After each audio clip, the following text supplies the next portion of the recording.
Sempre devemos, irmãos, dar graças a Deus por vós, como é de razão, porque a vossa fé cresce muitíssimo, o amor de cada um de vós aumenta de uns para com os outros, de maneira que nós mesmos nos gloriamos de vós nas igrejas de Deus por causa da vossa paciência e fé e em todas as vossas perseguições e aflições que vós suportais. A palavra de hoje vai ser aqui, em 2 Tessalonicenses, capítulo 1, focando no versículo 4, a qual o apóstolo Paulo vai dizer sobre a igreja de Tessalonicenses que se gloria deles nas outras igrejas por causa da paciência, da fé e das aflições e perseguições que aquela igreja suportava.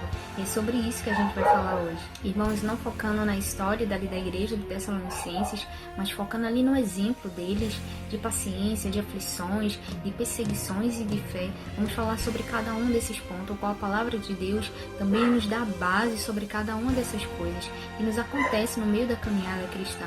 E a primeira coisa que a gente vai falar hoje é sobre a paciência. Uma das coisas que vamos aprender na caminhada com Deus é ter a paciência.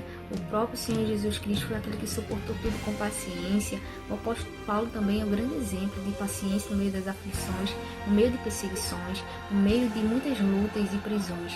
O apóstolo Paulo também nos dá esse exemplo. E a palavra de Deus é que nos fortalece para que a gente tenha paciência, paciência para suportar as aflições, paciência para a gente suportar as perseguições, paciência para que a gente de fato persevere dia após dia, paciência para que a gente alcance a promessa de Deus nas nossas vidas e paciência também para aguardar a vinda do nosso Senhor Jesus Cristo. A palavra de Deus nos fortalece, também nos prepara e também nos traz ânimo para que a gente tenha essa paciência.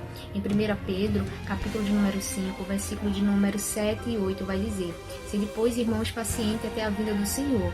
Eis que o lavrador espera o precioso fruto da terra, aguardando com paciência, até que receba a chuva temporã e seredônia. Sede vós também pacientes e fortalecei o vosso coração, porque já a vinda do Senhor está próxima." A segunda coisa que a caminhada com o Senhor Jesus vai nos ensinar é a perseverar na fé. Mas muitas vezes sobrevém desânimo na nossa vida, muitas vezes sobrevém desafios e coisas que nos angustiam e nos abatem e nos faz de fato ficar com a fé ali um pouco esmurecida. Mas a palavra de Deus é aquela que também nos ensina a gente perseverar na fé. E não só perseverar na fé, mas aumentar a nossa fé, pois a palavra de Deus diz que a fé vem pelo ouvir, e o ouvir da palavra de Deus. A gente só vai aumentar a nossa fé quando a gente nos alimentar daquilo que fortalece a nossa fé, que é a própria palavra de Deus. E também, irmãos, a gente precisa orar, pedir ao Senhor Jesus Cristo que fortaleça a nossa fé, pois Hebreus capítulo 12, versículo 2 afirma que o Senhor Jesus Cristo é o autor e consumador da nossa fé. E uma das grandes coisas que não vamos ficar isentos na caminhada com Deus é a perseguição. O próprio Senhor Jesus Cristo é o grande exemplo daquele que suportou as perseguições.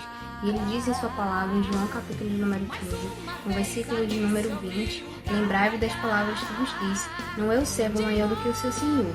Se a mim me perseguiram, também vos perseguirão a vós. Se guardarem a minha palavra, também guardarão a vossa." O Senhor Jesus Cristo nos deixa esse grande alerta. Haverá perseguições, perseguiram a mim, perseguirão também a vós.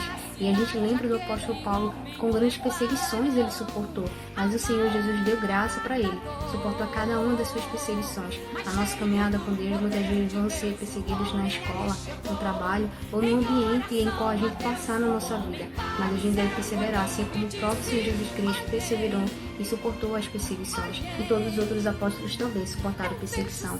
A gente vê ali João de Patmos, a gente vê Pedro, que foi crucificado cabeça para baixo, e a gente vê ali o primeiro mártir, que foi Estevão, e todos os outros demais irmãos também, escritos na Bíblia, que suportaram perseguições.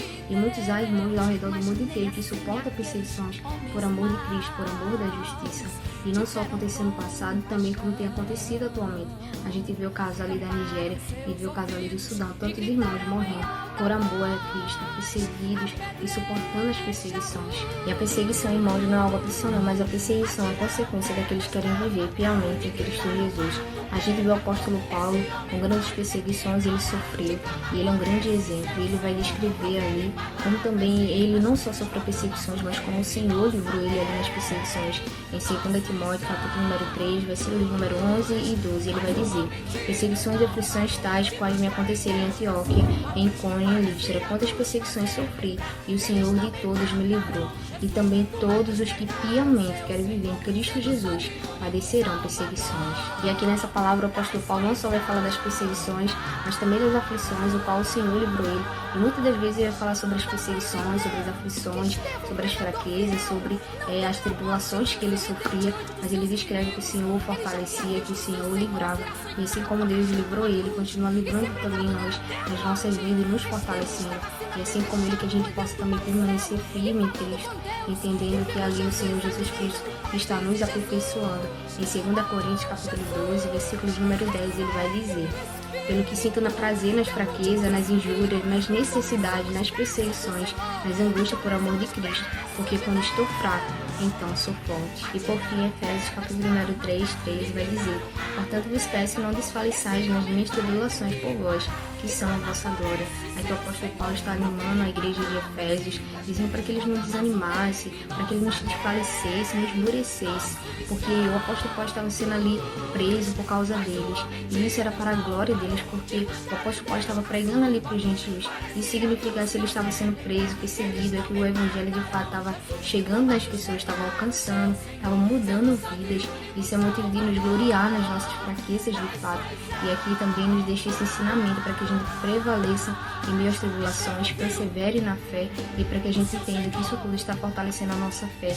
E a gente deve ser paciente em todo esse momento, que a gente possa, pela graça de Cristo, ser fortalecido